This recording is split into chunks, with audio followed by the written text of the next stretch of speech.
Hi, I'm Lindy Sellers with Sweet Harvest Homestead. Soap making has a long and useful history dating all the way back to the early Roman Empire. In my grandmother's day, they had to render their own lard from their hogs and make their own lye from wood ashes. It was a long and tedious process, and it took weeks for the soap to cure before they could even get down to the business of using it. Thankfully, we no longer have to do all of that hard work to make fragrant and luxurious bars of soap. In fact, the method of soap making that I'm going to show you today can be made and used the same day. So come on with me into my kitchen and I'll show you how to make soap the modern way. Soap making is such a great craft to learn. It's fun and rewarding to know that you've made up such a useful product with your very own hands. The best part, you're in charge of all of the nourishing ingredients that go into it. Think about it. Your skin is your largest organ. Doesn't it make sense to use the very best products that you can? Well, I'm going to show you how. Now, before you start your soap making venture, you're going to buy a few pieces of equipment and some supplies. Some of the things that you're going to need is a 5.5 quart crock pot. Also, a stick blender, a digital scale, several measuring utensils, some plastic cups or glass measuring cups would be great. Also, you'll need some wooden spoons and maybe a rubber spatula, and leave these to soap making only, and a 4-pound wooden mold. Also, safety is very important, so be sure to have a pair of safety goggles and rubber gloves on hand. Now, as far as your soap making supplies, your ingredients, you're going to need to buy some olive oil, palm oil, coconut oil, sodium hydroxide or lye, and some fragrance and color. So let's get started and I'll show you what to do. Now, to get started with your hot process soap making, you're going to go ahead and turn your crock pot all the way up on high. And you're going to measure out 20 ounces of olive oil and pour that into your crock pot. And then set your measuring cup back on the scale, and now we're going to measure out 12 ounces of palm oil. And palm oil is wonderful because it makes your bars harder, and it's a wonderful skin softener as well. So we almost have it here. So there is 12 ounces of the palm oil.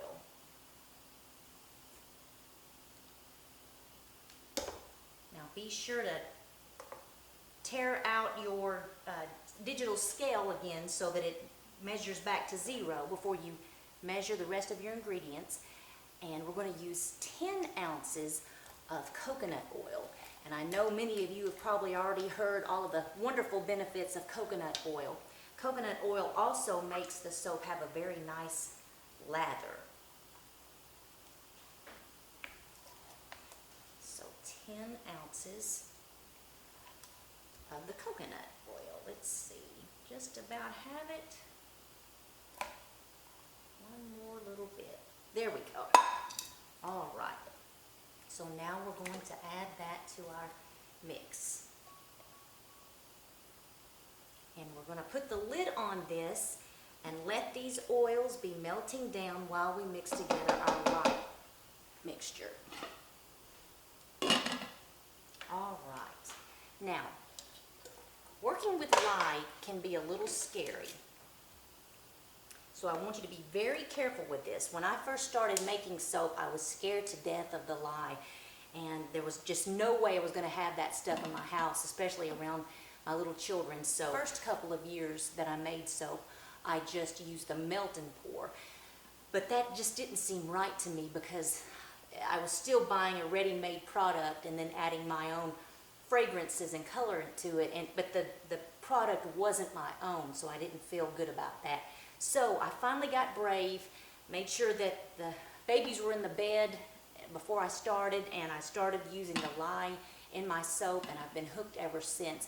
If you don't have lye in your soap, you don't have a true soap. The soaps that you buy at the grocery store are really detergents. They're not an actual soap. This that we're making here, this mixture of the oils and the water and the lye, create a chemical process called saponification. And in the end, your result is soap. So it's great fun, and I can't wait. I hope that you all will do this, because it is a lot of fun to make your own soap. So back to the lye. Sorry about that. I got off on a little rabbit trail there.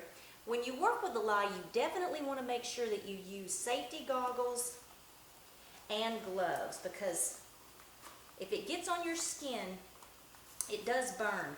One thing that's important to have on hand is some apple cider vinegar or just white vinegar, because vinegar will neutralize the effects of lye. So if you do, or milk as well, milk will also neutralize lye. So if you were to get some spilled on you, you can pour a little bit of milk or vinegar on your skin wherever the lye went, and it will help a lot as far as the burning. It will calm that down.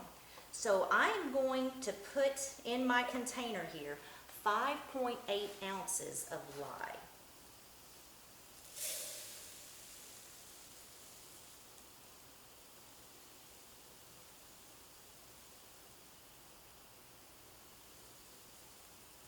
There we go. And in a separate container, I'm going to put 14 ounces of water. And again, if I'm going too fast, don't worry, I will have the recipe at the end of the video, as well as a list of supplies and suppliers. Okay. Now, this is where I want you to be very, very careful. Make sure that you're doing this in a well-ventilated room. No babies are around, no small children, pets, because when I pour this mixture of when I pour the sodium hydroxide or lye crystals into this water, it's going to get very hot, and it's also going to kind of create a very smelly mixture. So just sometimes you may even want to wear a little mask over your nose. It's not terrible, but just be cautious, please. So here we go. I'm going to pour my 5.8 ounces of lye crystals into my water, and use the bottom of this funky old wooden spoon. I'm going to mix that together. And you're just going to mix it until those lye crystals dissolve well.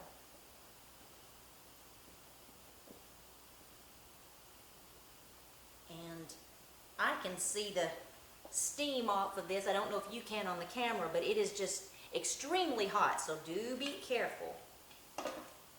Okay, so now I've got my oils that are melting nicely here, and I'm going to go ahead and pour in my lye and water mixture into my oils in the crock pot. Now, here's where the stick blender comes in. This is so handy. The very first time I ever made soap in the hot process method, I stirred it the whole time, and it took probably 2 hours to get it to where it was right. This only takes 5 minutes, so I'll show you how to do this. One thing that you want to be very careful of is don't turn your blender on, then stick it in there, because it'll splash all over you. Put your blender in here and then turn it on, and don't take it out when it's on either, because you don't want that lye mixture to splatter all over you.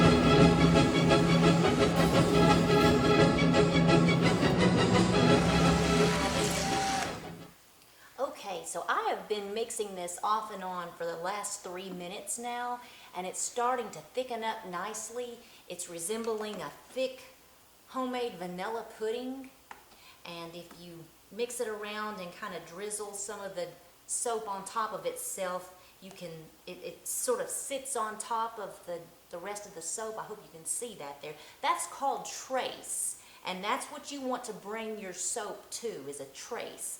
When it gets to this point where it's nice and thick, you put the lid on it, and don't walk away though. You can stay around and clean up your work surface here, but don't walk away. Don't think that because it's in a crock pot that it's fine to walk away and leave it, because all of the different stages that are going to happen pretty quickly.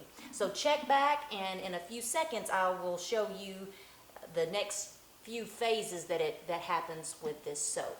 Well, our soap has been in the crock pot now for about 10 minutes, and you can see the edges right here. It's starting to cook up. You can also see when I move it around, it's very stiff inside of there. That's what you want. You just want it to let it continue cooking and bubbling over here on the sides. And this whole process, start to finish, the cooking process typically takes 30 minutes to an hour. It just kind of depends on the weather, really. So just keep your eye on it, and put the lid back on it and let it continue to cook. Okay, wanted to show you this stage here. It's starting to cook more, and you can see how it's coming up over the sides. And we're just going to take the lid off at this point and let this cook on down some more. What we're trying to do is let some of that water evaporate out of it now. We are just about ready to pour our fragrance oil and our colorant in our soap. As you can see, it's starting to resemble dry mashed potatoes. Just a few minutes more. Our soap has been cooking now for about 30 minutes, and it's ready to be poured into the mold. You can tell it's ready when it starts to resemble dried out mashed potatoes, and it starts sticking to the sides of the crock pot here and drying out.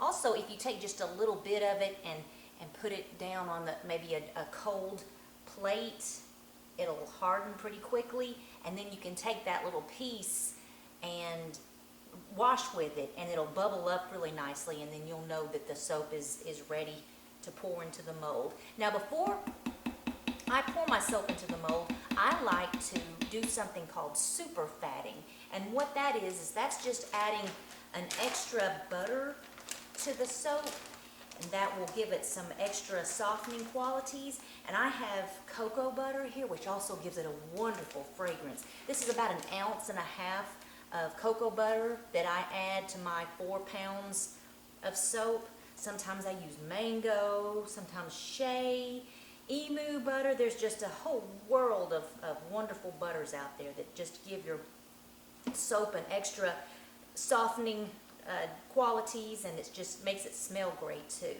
Now, you can put your soap into the mold like this, and it's just going to be a nice, wonderful, soothing, plain soap. But I like to fragrance mine, and I also like to put a little bit of colorant in mine.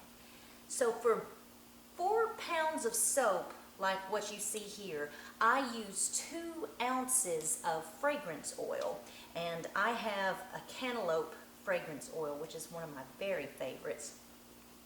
And you just pour that in, and you make sure that you mix this very, very well, because you don't want any pockets of fragrance in your soap when you pour it off into the molds.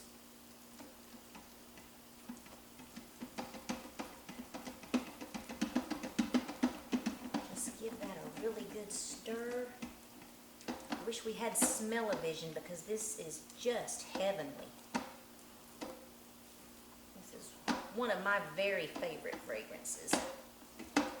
Okay, now I also like to add a little bit of colorant. There are so many colorants out on the market. You can use natural colorants. You can take walnut hulls and infuse them with oils and color your soap that way, or you can just use synthetic colorants.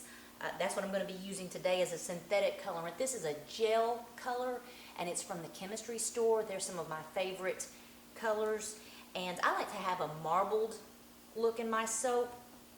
So what I do is I put the color in after I put the fragrance in, and I just squeeze it on top like that, and then just give it not a really good mix, just a light, gentle mix. That way, after we put it into the mold, it's going to give sort of a marbled effect, and you'll see later when we take it out. So now we have that mixed up. I'm going to move this aside, and I have my mold here. It's again a 4-pound wooden mold. I line my wooden molds with freezer paper. I always use the shiny side up, and Just mold it like that with the freezer paper, and then start putting in my soap here. And if you have an extra set of hands, somebody can hold this over while you dump your soap into the mold, but it's just me today, so I'm just going to scoop it out like this.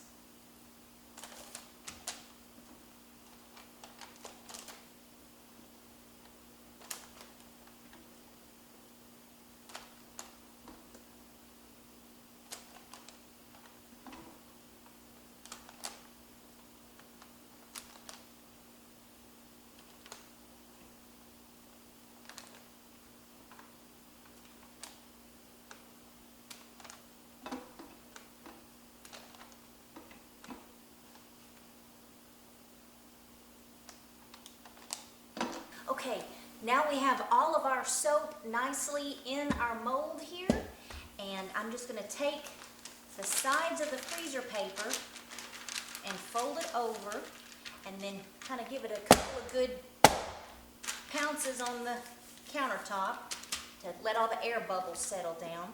And then you take your lid and you press down just to get out more air bubbles, and make sure that your soap is nice and pretty on top. When you take the lid off, it gives it a nice smooth appearance. Now, this will probably take about 6 hours to harden on its own, but if you're in a hurry, you can stick this whole mold into your freezer, and it will only take about 2 hours to harden. And I like to do that sometimes, especially if I'm doing a craft show and I've got a assembly line of soap going on. I can, in a couple of hours, I can have 3 large loaves of soap ready to cut and then go on to the next batch. A word of warning though, your ice cubes will taste like whatever soap fragrance you put in there. So if you don't mind cantaloupe fragranced ice cubes, then go right ahead and stick it in there. But I'll be back in just a few minutes and I'll show you what this looks like out of the mold, and then I'll show you how to cut it. Well, our soap has been in the mold for 6 hours now, and it's good and hard and ready to take out. This is where the freezer paper comes in handy, because it makes it easy to just slip out of the mold here. You just take it out, take the freezer paper off of it, and you have a nice big giant loaf of soap. That's a little bit too big to use at this moment unless you're the green giant. So I'm going to show you several different items to cut your soap into the shapes that you want. This is a soap cutter that's the same size as my 4-pound soap mold, and it has a little wire strung across it. And this is really nice because you can just send your soap through this little cutter here, and it cuts each bar of soap into 4.5-ounce pieces. Oops.